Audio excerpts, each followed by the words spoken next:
By Saturday, he might be able to do something with the ball, but it probably wouldn't be very deep. No. But would he be the quarterback if he something probably happened? would be depending on how he is. Right. I mean, if he showed any progress, Saturday we would not be able to do it. Mm-hmm. We would go with Jeff Camp. Today we would go with Jeff Camp. By Saturday, perhaps it's a possibility. I think there's a chance he won't be back. I think there's a chance. I hope that's not true. But we just don't know what we're dealing with in terms of time. It's kind of like Andre Henderson's injury. I mean, it's a nerve damage injury. I saw it yesterday, and he's excited to come back, but until he gets full feeling, he just has to wait. He's lifting, he's running, but he can't come back until it's completely healed. Is there any thought about JJ playing quarterback if you needed to? We're not at that point yet. It must be tough for a fifth-year senior to go through what Andrew's going through. Yeah, I can't think of many things that would be more painful than what he's been through. Especially when he's putting on next year. That's where the bad feelings come. And he had so many hopes for our team and goals for our team, and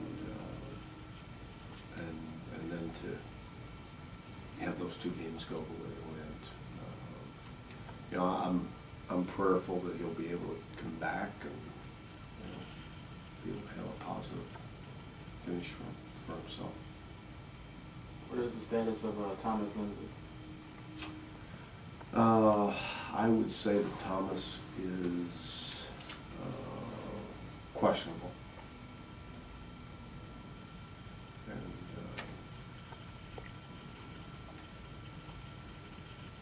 just not sure yet. I'm too see where it'll be. What do you do if he can't play? If he can't play, we'll probably move Abe Satterfield to a drop. Mm-hmm. And then one of those other guys did quarterback, and then Neil would have to go to quarterback. Or Darryl Jones. Michael Mann. Pardon me? Michael Mann. Michael Mann will not be with us this weekend. Now he's actually practicing, but he has a wedding that he has to go to. He asked me about a long time ago. His mother's getting married in Florida.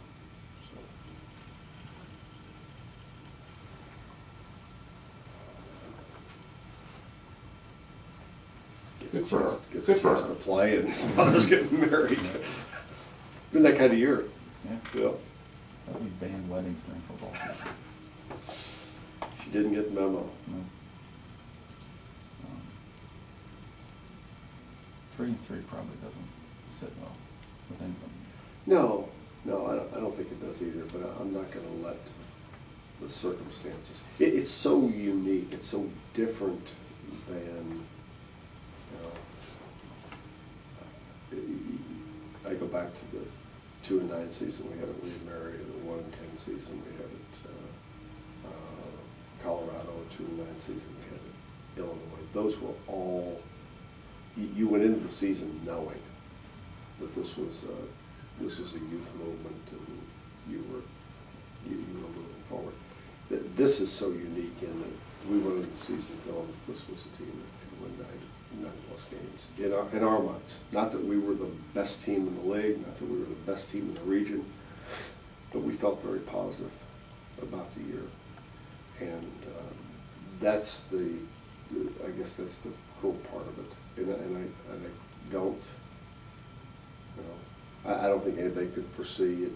At one point we had Pat Smith at quarterback and Darryl Rod at fullback and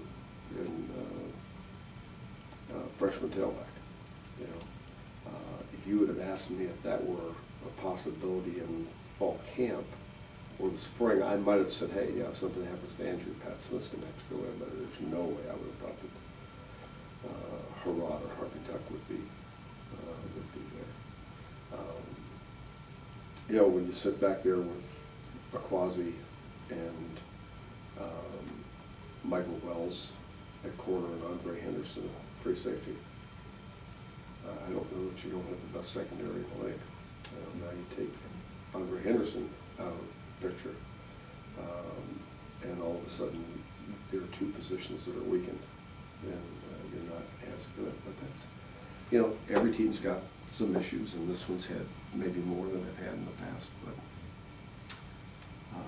I'm not disappointed with the staff's plans. I'm not disappointed with our kids' attempts to do what we want to get done.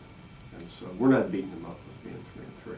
None of us like it, but we're not beating them up over that. And yeah, we're planning to go out and beat Edinburgh. That's our mission. That's our goal, and we're going to do everything we can to get that done. When do the preparations for next season begin? Pardon me? When do the preparations for next season begin? When this season's over. If you had to do it over again, would you have had Andrew checked out earlier, or gone to Pat Smith earlier, or would you have done anything differently regarding? Had I known what I know now, I think I would have gone with Pat Smith earlier. Was he ready? Week 3, week 4? No, but I think he would have been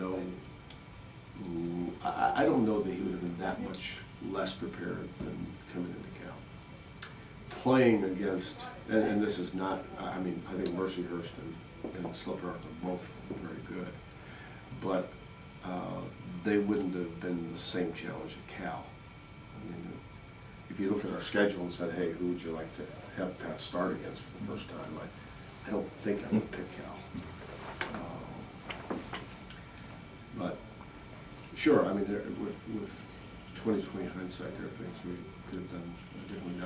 I really felt, from everything I learned, that this was a thing that he wasn't going to practice a lot during the week, and then he was going to go out maybe rusty because of that. But I didn't expect him to have the lack of arm strength that he had. Is any of it that, you know, if Andrew was a sophomore, when he didn't play well at Mercyhurst? Oh, no question. That you pulled? Oh, sure. That you give him a longer leash, right? Oh, absolutely. He's got too much history to pull him with one game that was ineffective. And so yeah, there were a combination of things. So like we had said a few weeks ago, there's not a coach in America that would pull a fifth-year starting quarterback. But knowing what you know now, Right. you should. I think you're probably right. Both for him and for us. I think all the stuff with Edinburgh was taken care of. I mean, last year wasn't. No, last year wasn't the thing, and one of my, until I met you, one of my favorite reporters, Dwayne Rankin, just got off the phone with me, and he's trying to tell a story about, you know, he's talking to Trevor and how we talk a lot, and you know, the relationship that we have, and it is unusual, particularly for an opponent. But I would say that probably I may hurt a lot of feelings saying this, but probably two of the parents that I got closest to in 43 years were Trevor's mom, Suzanne, and Etta James. Brady James is from the Cowboys. Brady James' mom. And it was just something about those two that was just really different. You know, they were close friends. Suzanne called me the